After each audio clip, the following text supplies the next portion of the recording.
Who is GP's first love? First love സ്കൂളൊക്കെ പറയല്ലോ. അത് വേണ്ട. അല്ല, ഫസ്റ്റ് ലവ് എന്ന് പറയുന്നാലേ എന്റെ ഫ്രണ്ട്സ് ഒക്കെ ഫസ്റ്റ് ലവ് എന്ന് പറയുന്നത് നിന്റെ ആദ്യ ഭാര്യ നിന്റെ വർക്കാണെന്ന് പറയും. ആ ഒരു രീതിയിൽ എപ്പോഴും പറയാറുണ്ട്. ബട്ട് ഫസ്റ്റ് ലവ് എന്ന് പറയുന്നത് ആ ഒരു സമയത്ത്, അല്ലെങ്കിൽ what do I call infatuation ആണോ എന്താണെന്ന് അറിയില്ല. ശ്വേത എന്നാണ് കുട്ടിയുടെ പേര്. അവളും കല്യാണത്തിന് വന്നിരുന്നു. ഇപ്പൊ അമേരിക്കയിലാണ്. കല്യാണമൊക്കെ കഴിഞ്ഞിട്ട് അമേരിക്കയിൽ സെറ്റിൽ ആണ്. ശ്വേത ഒരു ഡാൻസ് ഒക്കെ ചെയ്തിരുന്നു എന്റെ കല്യാണത്തിന്. So I M in touch with everyone. അപ്പൊ ഫസ്റ്റ് ലവ് എന്ന് പറഞ്ഞാൽ അവള്, ഞാൻ ഫസ്റ്റ് സ്റ്റാൻഡേർഡിലാകുമ്പോൾ അവള് UKG-യിലായിരുന്നു. ഞങ്ങൾ തൊട്ടടുത്ത വീടായിരുന്നു, കളിക്കൂട്ടുകാരായിരുന്നു കുട്ടിക്കാലം മുതലേ. So that should be my first love I guess. കാരണം എന്താ വെച്ചാൽ അന്ന് എനിക്ക് ഒരുപാട് പെൺകുട്ടികൾ ഫ്രണ്ട്സ് ഉണ്ടായിരുന്നില്ല. ശ്വേത മാത്രമായിരുന്നു എന്റെ ഫ്രണ്ട്. എത്ര നാൾ നിങ്ങൾ പഠിച്ചു? ഞങ്ങള് 10ാം ക്ലാസ്സിൽ നിന്ന് ഞാൻ പോയല്ലോ, ഞാൻ പട്ടാമിന്ന് പോയല്ലോ. അത് കഴിഞ്ഞപ്പോ പിന്നെ വേറെ കുറെ ഗേൾ ഫ്രണ്ട്സ്. 10th വരെ സത്യം പറഞ്ഞാൽ 1-2-3 പേരെ ഉണ്ടായിരുന്നുള്ളൂ. ശ്വേത, ഗായത്രി, അങ്ങനെ കുറച്ച് പേരെ ഉണ്ടായിരുന്നുള്ളൂ. ബട്ട് പിന്നെ അങ്ങോട്ട് അലോഷ്യസിൽ ആരെങ്കിലും ഉണ്ടായിരുന്നോ? ഉണ്ടായിരുന്നോ? First year, second year, third year, fourth year, third year. പിന്നെ ഐ ഹാഡ് എന്താ വെച്ചാലേ CIRS കഴിഞ്ഞപ്പോഴാണ് ഞാൻ ഭയങ്കര കംഫർട്ടബിൾ ആയത് പെൺകുട്ടികളായിട്ട്. കാരണം അവിടെ ഈ ഒരു ആൺകുട്ടി, നമ്മൾ സ്കൂളിൽ പഠിക്കുമ്പോഴേ പണിഷ്മെന്റ് കിട്ടിയാലാണ് പെൺകുട്ടികളുടെ കൂടെ പോയിരിക്കുക. അപ്പൊ എന്തോ പെൺകുട്ടികളോട് സംസാരിക്കുന്നൊക്കെ എന്തോ ഭീകരാവസ്ഥ. പക്ഷെ വീട്ടിലത് പ്രശ്നമില്ല, കാരണം ഫാമിലി ഫ്രണ്ട്സാ ശ്വേതയായിട്ട്. അപ്പൊ ഇവളോട് സംസാരിക്കുമ്പോൾ കളിയാക്കാരുമില്ല.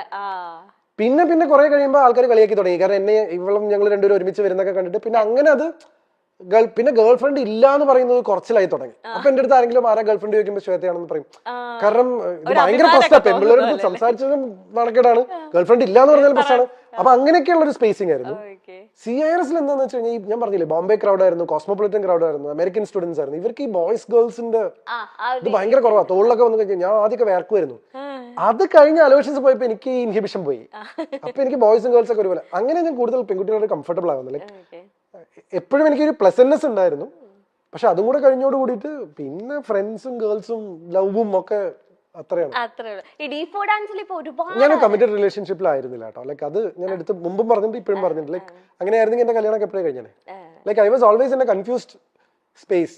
ഈ കുട്ടിയാണോ, ഈ കുട്ടിയാണോ, ആ കുട്ടിയാണോ, ഈ കുട്ടിയാണോ, എന്തൊക്കെ സംഭവിക്കുന്ന ചോദ്യം ആ ലൈനാണ്. ഇപ്പൊ ഡീപ്പ് ഡാൻസിൽ ഒരുപാട് ഇങ്ങനെ ലൈക്ക് എല്ലാരും ഏറ്റെടുത്തതിന് ഒരുപാട് ഗേൾസ് ഫാൻസ് വന്നിട്ടുണ്ടല്ലോ. അപ്പൊ അതില് ആരെങ്കിലും ഇങ്ങനെ കണ്ടിന്യൂസ്ലി ലൈക്ക് ചേട്ടന്റെ മെസ്സേജ് അയക്കുക, കോൾ ചെയ്യുക, അങ്ങനെയൊക്കെ നിന്ന ആരെങ്കിലും ഉണ്ടോ? കോളും ചെയ്തിരുന്നില്ല. എന്റെ നമ്പർ ഒന്നും മാർക്ക് കിട്ടിയാലും ഞാനിപ്പോ തന്നെ അത്രയും ഞാൻ ഹാൻഡിൽ ചെയ്യില്ലായിരുന്നു. പക്ഷെ I use to get letters എന്നോ, വീട്ടിലേക്കൊക്കെ കത്തുവരായിരുന്നു. ഞാൻ ഇൻസ്റ്റാഗ്രാം ഒരു സമയത്ത് ഇൻസ്റ്റാഗ്രാം അല്ല, ഫേസ്ബുക്ക് ഒരു കാലത്ത് സ്ഥിരമായിട്ട് നോക്കുമായിരുന്നു. പിന്നെ പേടിയാവാൻ തുടങ്ങി. ആൾക്കാർ ജീവിച്ചേട്ടൻ കല്യാണം വെച്ചാൽ ഞാൻ ആത്മഹത്യ എന്നൊക്കെ പറയുന്ന അന്നത്തെ കാലത്ത് അങ്ങനത്തെ കുറെ മെസ്സേജ്. പിന്നെ ചോരയിലൊക്കെ കത്തുവരായിരുന്നു. ഇപ്പോഴൊന്നുമില്ല, D4 സമയത്ത് ഇതൊക്കെ ഉണ്ടായിരുന്നു. അപ്പൊ അതൊക്കെ കയ്യിൽ നിന്ന് പോകുന്നു തോന്നിയപ്പോ പിന്നെ എനിക്ക് പരിചയമില്ലാത്ത ഒരാളായിട്ട് ഭയങ്കര ബുദ്ധിമുട്ടാണ് ടു സ്ട്രൈക്ക് എ കോർഡ്. എന്റെ ബെസ്റ്റ് ഫ്രണ്ട്സ് അല്ലെങ്കിൽ ഞാൻ സ്വാതന്ത്ര്യം എടുക്കുക, എനിക്ക് എന്നെ അറിയാം എന്ന് തോന്നുന്ന എന്റെ സുഹൃത്തുക്കളുടെ അടുത്ത്, എന്റെ സുഹൃത്തുക്കളുടെ അടുത്ത് പോലും ഞാൻ എടുക്കില്ല. എന്നെ അറിയാം എന്ന് തോന്നുന്ന ആൾക്കാരുടെ അടുത്താണ് ഞാൻ റിലാക്സ്ഡ് ആവുക. അത് വളരെ ക്ലിയർ ആണ്. എന്നുവെച്ചാൽ എന്റെ ജസ്റ്റ് ഒരു ഫ്രണ്ടിന്റെ അടുത്ത് ഞാൻ അങ്ങനെ പാറിപ്പറന്ന് നടക്കില്ല. പക്ഷെ എന്നെ അറിയാം എന്ന് പറയുന്ന ഒരു സെഗ്മെന്റ് ഓഫ് ഫ്രണ്ട്സ് ഇല്ലേ, ഈ പറയുന്ന പേളി, ദിവ്യ പിള്ളി, മിയ എന്നൊക്കെ പറഞ്ഞ അവർ, അഞ്ജു കുര്യൻ, അവരുടെ അടുത്തൊക്കെ ഞാൻ വേറെ സെൽഫാണ്. Where is GP's happiness? In whatever GP does. That is what my happiness is. Like ഞാൻ എൻ്റെ ഹാപ്പിനെസ് കണ്ടെത്തുന്നത് അല്ലെങ്കിൽ സ്പേസിങ്, ഞാൻ ചെയ്യുന്ന കാര്യങ്ങളിലുള്ള എൻ്റെ ഇൻവോൾവ്മെന്റ് ആണ് എൻ്റെ ഹാപ്പിനെസ്. ഇപ്പൊ എൻ്റെ ഹാപ്പിനെസ് കെന്ന ഷോ ആണ്. So that's how define my self. ഇപ്പൊ ഇതാണ് എന്റെ ഹാപ്പിനെസ്. അങ്ങനെ എനിക്ക് ഹാപ്പി ആവാൻ പറ്റുള്ളൂ. ഫോർ എക്സാമ്പിൾ എന്റെ ഒരു എലമെന്റ് ഓഫ് ഇത് ശരിക്കും ബ്രേക്ക് ചെയ്യാൻ പാടില്ല. ഐ ഡോണ്ട് നോ, ഞാൻ കെന്നയ്ക്ക് മനസ്സിലാവാൻ വേണ്ടി മാത്രം പറയാം. എന്തുകൊണ്ടാണ് ഞാൻ എന്റെ ഇൻവോൾവ്മെന്റിലെ ഹാപ്പിനെസ് എന്ന് പറഞ്ഞതെന്ന് വെച്ച് കഴിഞ്ഞാൽ, ഇവിടെ ഞാൻ 100% ഞാൻ ഇവിടെയാണ്. അപ്പൊ കെന്ന ഷോ എന്ന് പറയുമ്പോൾ കെന്നയുടെ മുഖത്ത് ഒരു റെസ്പോൺസ് വരണമായിരുന്നു. പക്ഷെ കെന്നയുടെ ചെവിയിൽ ഒരു ഇൻസ്ട്രക്ഷൻ വന്നുകൊണ്ടിരിക്കുകയായിരുന്നു ഞാനിത് പറഞ്ഞപ്പോ. മനസ്സിലായോ? ഇത് എന്റെ ഇന്റലിജൻസ് കൂടിയാണ്. ഇതിപ്പോ എങ്ങനെയാ ജിപിച്ചേട്ടൻ മനസ്സിലാക്കിയെന്ന് കെന്ന ആലോചിക്കും. ഇത് പറഞ്ഞപ്പോ കെന്നയുടെ മുഖത്തൊരു തെളിച്ചം വന്നു. ഇതാണ് ഒരു അവതാരകനായിട്ടുള്ള ജിപിയുടെ ഹാപ്പിനെസ്. മനസ്സിലായില്ലേ? എന്ന് വെച്ച് കഴിഞ്ഞാൽ അത്ര അറ്റൻറ്റീവ് ആണ് ഞാൻ ഇവിടെ ഷോയില്. എന്ന് വെച്ചാൽ കെന്ന ഷോ എന്ന് പറഞ്ഞു കഴിഞ്ഞപ്പോ എനിക്കറിയാം എന്റെ ഓഡിയൻസിൽ നിന്ന് ഒരു റെസ്പോൺസ് വരുന്നു. അത് വരുന്നില്ല. എന്തുകൊണ്ട് വന്നില്ല? അപ്പൊ കെന്നയ്ക്ക് എന്തോ ഒരു ഇൻസ്ട്രക്ഷൻ കിട്ടിയിട്ടുണ്ട് പുറത്തുനിന്ന്. ആ ക്വസ്റ്റ്യൻ ആണ് അടുത്ത് കെന്ന എന്റെ അടുത്ത് ചോദിക്കാൻ പോകുന്നത്. Is this long 37 years? ചോദിച്ചോളൂ. ഓക്കെ, ഇനി ഞാനൊന്ന് ചോദിക്കണ്ടല്ലോ. എടാ, സ്റ്റേറ്റ് അവാർഡ് അവതരണത്തിൽ കിട്ടാൻ എളുപ്പമുള്ള കാര്യമല്ല. ഞാനൊരു നിമിഷം ഇങ്ങനെ കേട്ടു പോയി, പകച്ചു പോയി എന്നൊക്കെ പറഞ്ഞു. അല്ല, this is A tip for you അതെ, ആസ് എ ആങ്കർ. മനസ്സിലായില്ലേ? ഇതൊരു ഇത് this is my happiness. ഇത് സ്കോർ ചെയ്തു. This is GP's happiness. അതാ ഞാൻ നിങ്ങളെ ടെക്നിക്കാലിറ്റി ഞാൻ ബ്രേക്ക് ചെയ്യണോന്ന് വരെ ഞാൻ ഇപ്പൊ ചിന്തിച്ചു. കാരണം നിങ്ങളുടെ ചെവിയിൽ ഒരു ഇന്നിയർ ഇരിക്കുന്നുണ്ടെന്ന് പ്രേക്ഷകർക്ക് അറിയില്ല. പക്ഷെ this is A content for you. ഇത് കെന്ന ഷോന്റെ ഒരു കണ്ടന്റ് ആണ്. വേറെ ഒരാൾ ഇവിടെ വന്നിരുന്നത് നിങ്ങൾക്ക് ഇങ്ങനെ ഒരു സാധനം പറയില്ല. കാരണം ഞാൻ അത്ര അറ്റൻറ്റീവ് ആണ്. ഞാൻ ഇത്രയും സംസാരിക്കുമെങ്കിലും എന്റെ ചുറ്റും നടക്കുന്നതിനെ കുറിച്ച് ഞാൻ എസ്പെഷ്യലി ഒരു ഷോ ആവുമ്പോൾ, കാരണം ഇത് എന്റെ ഏരിയ ആണ്. സത്യം. അപ്പൊ ചോദിച്ചോളൂ, ലോങ് 37 years? അല്ല, ചോദിച്ചോളൂ. അത് നിങ്ങൾക്ക് അവിടുന്ന് ഷോന്റെ ഒരു ഇൻസ്ട്രക്ഷൻ വന്നല്ലേ, ഞാൻ പറയാം. ലോങ് 37 years ഏറ്റവും ഹാപ്പിയസ്റ്റ് ആയിട്ട് തോന്നിയ ഒരു മൊമെന്റ് ഏതാണ്? ഇതാ, ഇത് പറയല്ലേ, വേറെ പറ. This moment.